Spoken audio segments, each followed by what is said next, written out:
Bonjour et bienvenue sur cette nouvelle vidéo où on va parler de piles. Alors, c'est quoi une pile? Concrètement, une pile, il faut voir ça comme ça. Là, c'est, par exemple, là, une boîte de médicaments. Là, et dans la boîte, il y a des médicaments. Un médicament, par exemple, jaune. Après, on a un médicament, par exemple, bleu. Après, on a un médicament noir. Là, c'est différent d'une... bon, avant d'entrer dans ça, en fait, on peut voir les piles comme étant une structure de données avec des restrictions, avec des conditions à respecter. Cela veut dire que lorsqu'on a par exemple une boîte, là lorsqu'on a quelqu'un qui regarde dessus, qu'est-ce qu'il verra? Il verra tous les médicaments ou bien il verra seulement le médicament qui est en haut. Normalement, il verra seulement celui qui est en haut. Et c'est ça la logique à respecter. Cela veut dire que dans une pile, on a accès qu'au sommet. Là, ça, on l'appelle sommet. On a accès qu'au sommet. Lorsqu'on veut ajouter quelque chose, on ne peut pas le jeter en bas, en fait. À part peut-être enlever les autres, ajouter et remettre les autres, on ne peut pas mettre quelque chose en bas. Lorsqu'on désire insérer quelque chose, là, on l'insère en haut. Comme ça, par exemple. Là, on vient d'insérer un médicament. Donc, les piles, il faut voir ça comme ça. Ce sont des boîtes de médicaments où on n'a pas accès à tout. On a juste accès au sommet. Côté implémentation, c'est juste une liste chaînée. Là, notre pile est là. Là, par exemple, on a un maillon. Là, le maillon 1 va pointer sur le deuxième maillon. Là, sur Gaël va pointer sur le troisième maillon, qui va pointer peut-être sur nul. Maintenant, c'est ça notre sommet. Le 1 représente notre sommet. C'est celui qui est en haut, c'est celui qu'on voit. Si par exemple on souhaite récupérer un élément, c'est le 1 qu'on va récupérer en premier. Certainement, vous allez me dire que voilà, puisque c'est des listes chaînées, là on peut parcourir à partir du sommet, on peut parcourir pour retrouver l'autre. Oui, c'est vrai, c'est très possible. Par contre, il y a la logique de la pile qui interdit ça en fait. C'est juste du code, personne ne peut vous dire que c'est faux, mais côté logique de la structure de données pile, ça ne se fait pas. Donc, lorsqu'on souhaite par exemple traverser une pile, là on fait des empilements. Cela veut dire qu'on empile la tête, après on empile le deuxième, après on empile le troisième, après on dépile plutôt, on dépile le premier, on dépile le deuxième, on dépile le troisième, après on empile les trois. Peut-être c'est le seul moyen en fait d'afficher les éléments de la pile. Maintenant, côté implémentation aussi, on peut utiliser les tableaux. Parce qu'il n'y a pas que les listes chaînes en fait, pour représenter les piles. Et nous, on va utiliser les listes chaînes. C'est beaucoup plus pratique. Parce que là, si on a la tête, par exemple, lorsqu'on veut insérer quelque chose, on fait un ajout de tête. Après, le problème est réglé. Si on veut supprimer, par exemple, le sommet, on fait supprimer tête. Après, on supprime la tête. Là, côté implémentation, ça donne quoi? Là, on a déjà un code de base qui est là. Là, on a le code on a besoin de quelques fonctions des listes chaînées. Là, c'est notre liste de tout à l'heure. On voit bien notre maillon, notre valeur et le suivant. Après, il y a ces fonctions-là dont on aura besoin. Créer un maillon, affichage. Affichage, je ne pense pas qu'on en aura besoin. Par contre, j'ai mis ça ici au cas où. Là, on aura besoin aussi d'insérer tête et de supprimer tête. Là, on ne va pas supprimer un élément dedans. Supprimer que, par exemple, on ne va pas utiliser ça. On aura accès que sur l'élément en fait qui est à la tête. Du coup, on utilise insérer tête et supprimer tête. Donc, côté implémentation, c'est juste supprimer tête qui est nouveau ici. Et qu'est-ce que ça fait? Ça prend en entrée une liste. Après, ça vérifie si la liste est nulle. Et si c'est nul, après, il retourne la liste. Sinon, on stocke le suivant. Donc, après, on supprime, on libère la liste. Après, on retourne le suivant. Comme ça, supprime la tête, c'est juste ça. Après, on a notre pile. Là, notre pile, comme on vient de le voir, une pile est composée d'un sommet et d'une taille. Là, c'est un code préalable qui est là. Après, c'est ces méthodes-là c'est ces fonctions-là qu'on va essayer d'implémenter. Donc, une pile, principalement, c'est une structure où il y a le sommet et la taille. Le sommet, c'est ça. Et la taille, c'est le nombre d'éléments. Donc, ici, la taille, c'est 3. Ici, la taille, c'est 1, 2, 3, 4. Donc, à la base, lors de la création, la taille, c'est 0. Après, lorsqu'on ajoute, après, voilà, la taille va s'incrémenter au fur et à mesure. Donc, on stocke seulement le sommet, tout en sachant que après, on a accès aux autres. Donc, pour une pile, on stocke le sommet, qui est un maillon, et la taille. Tout en sachant que le sommet, en fait, c'est une liste chaînée. C'est la tête de la liste chaînée. Donc là, on va essayer d'implémenter ces fonctions-là. Init pile qui ne prend rien en paramètre et qui initialise une pile vide. Après, retourne la pile. Il y a aussi pile vide qui retourne un booléen int 1 ou 0 qui prend une pile et qui dit si c'est vide ou pas. Après là, on a sommet, une fonction sommet qui retourne un maillon, qui retourne en fait le sommet de la liste, de la pile. Après, il y a empiler qui empile un entier dans la pile. Après, il y a désempiler qui désempile. En gros, empiler, c'est ça, c'est l'action d'ajouter quelque chose dans la pile. Désempiler, c'est enlever l'élément qui est en haut. C'est juste ça. Maintenant, on va implémenter toutes ces fonctions. Là, on va venir dans pile.c. Là, on va les implémenter one by one. Puis on va faire ça. Alors, pour init pile, là, c'est simple. Là, on va créer une pile P. Puisque ça retourne une pile. Maintenant, P a accès à, parce que pile, en fait, c'est une structure de données qui a accès au sommet et à la taille. Donc, il faut initialiser le sommet à nul, parce que là, c'est un pointeur. Et puisque la liste à la base, il n'y a rien dedans, en fait, on l'initialise à nul. Et la taille, on l'initialise à 0. Donc, P.sommet est égal à nul. Et P.taille est égal à 0. Après, on retourne notre P. Cette fonction va nous permettre de créer une pile vide. Là, la fonction pile vide, qu'est-ce qu'elle fait?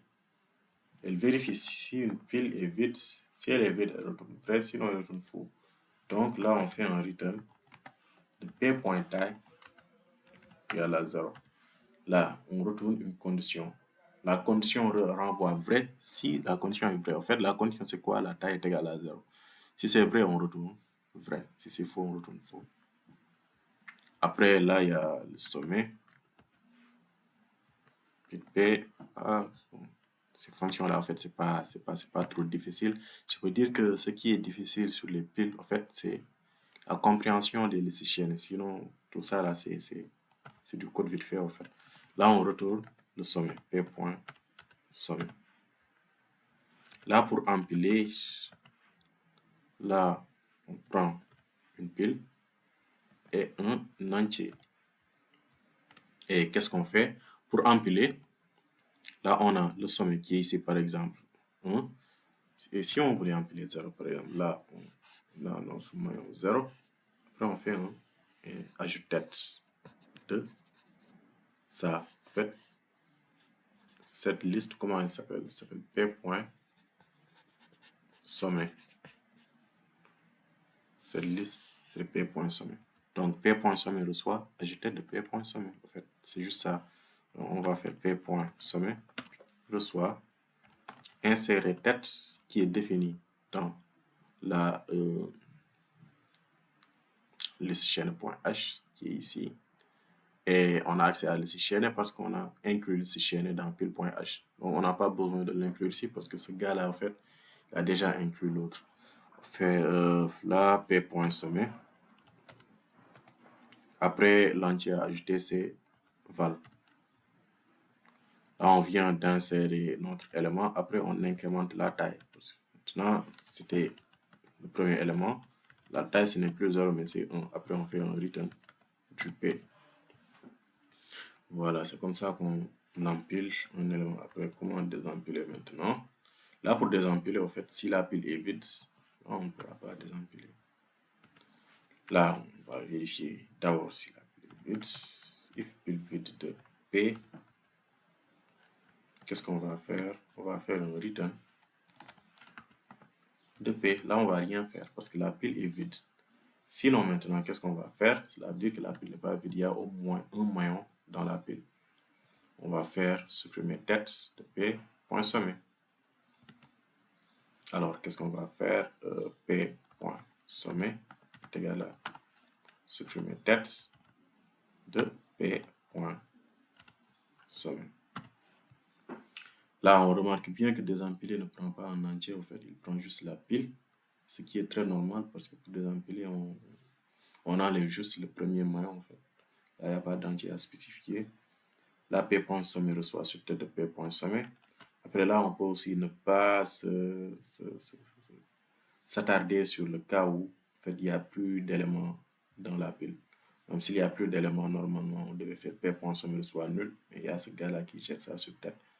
Dans le fonctionnement de sur tête, là, qu'est-ce qu'il fait? Il dit, si, par exemple, s'il y avait un seul élément, en fait, là, on n'allait pas entrer ici. Là, donc, le L suivre, c'est nul, qu'on stocke ici. Après, il retourne nul. Donc, il n'y a pas à s'inquiéter, en fait. P.sommet reçoit sur tête de P.sommet. Après, on doit aussi décrémenter la taille. En fait, P.taille, moins. Après, on fait un return de P. J'espère que j'ai rien oublié. Désempiler, empiler. Ok. Je pense que c'est bon. Là, on peut tester notre pile. Là, pile P est égal à init pile. Là, on appelle notre init pile pour créer une pile vide. Là, vous allez remarquer qu'on ne va pas utiliser des flèches, des mallocs, des reallocs, bien ce genre. Là, on ne sent même pas qu'on travaille avec des pointeurs. Là, c'est vraiment abstrait, en fait. Là, c'est encapsulé. Pile P est égal à init pile. Après, on va faire, par exemple, on va essayer d'ajouter empiler. Okay. Empiler P. Après, on récupère ça dans P. P est égal à empiler P1. Après, P est égal à empiler P2. CTRL-V. Et P est égal à empiler P3. Là, on va afficher, par exemple, la taille de P. Printf, taille de P est égal à %d /n. Là, on affiche P.taille. Bon, normalement, on ne devait pas faire ça. Il y a la notion d'encapsulation, mais bon, c'est juste pour tester, en fait. Là, on a la taille de P. Après, on peut afficher aussi tête de P, par exemple. Tête de P égale à, on affiche un entier, %d. Là, on affiche la taille. Là, on va afficher sommet de P, flèche 20. Ok, là, on va... bon, ce message, en fait, je vais l'afficher à chaque fois que je vais faire une opération d'empile.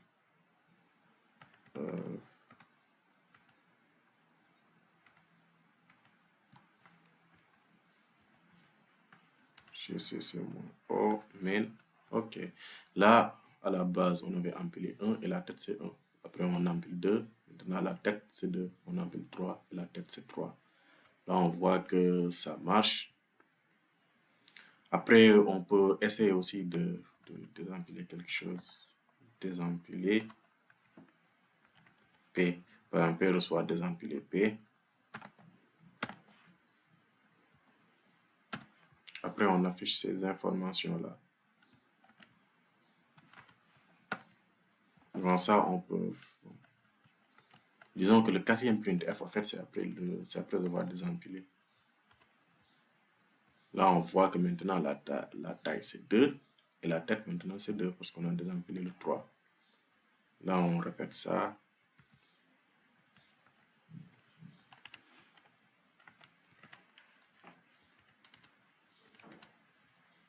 Là, on voit que maintenant, la taille, maintenant, c'est 1. La tête, c'est 1.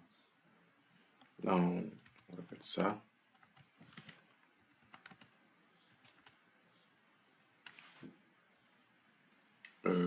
La taille, c'est... Là, je pense qu'on a touché quelque part, on ne devait pas. P est égal à désempiler, désempiler P. On va regarder désempiler, qu'est-ce qui se passe là-bas, désempiler P. Si la pile est vide, return P, sommet est égal à tête sommet, taille moins, return P. Là, non, ça devait marcher. Parce que là, si on fait, c'est bon, si on désempile, après, il n'y aura plus rien. Non, là, on affiche P est égal à la taille, ok. Tête est égal à sommet de... Ah, ok. En fait, l'erreur vient d'ici. On ne peut pas afficher le sommet. En fait, la valeur du sommet, c'est le sommet, c'est nul. Parce que, bon, là, bon, la tête de P, je vais laisser comme ça. Là, on essaie de compiler encore. Ok, ça marche. En fait, l'erreur était que, voilà. Après avoir désempilé le dernier, en fait, le sommet, c'est nul. Et puisque c'est nul, on ne peut pas venir et afficher la valeur de nul. En fait, nul n'a pas accès à 20. C'était ça le problème. Là, on a vu maintenant comment insérer des éléments dans une pile et comment supprimer des éléments dans une pile. Par exemple, pour rechercher un élément, par exemple, pour rechercher le bleu, là, il va falloir désempiler les éléments jusqu'à trouver le bleu. Après, les empiler à nouveau. C'est juste le principe, en fait, pour rechercher ou bien pour afficher, par exemple, une pile. Là, on ne peut pas traverser avec la liste chaîne normale. Là, on fait des empilements ou bien des désempilements. En gros, c'était ça pour les piles. Et voilà, je pense que la base, vraiment, c'était ça. Après, si vous comprenez ça, le reste, en fait, c'est juste de la pratique. On se retrouve avec les fils.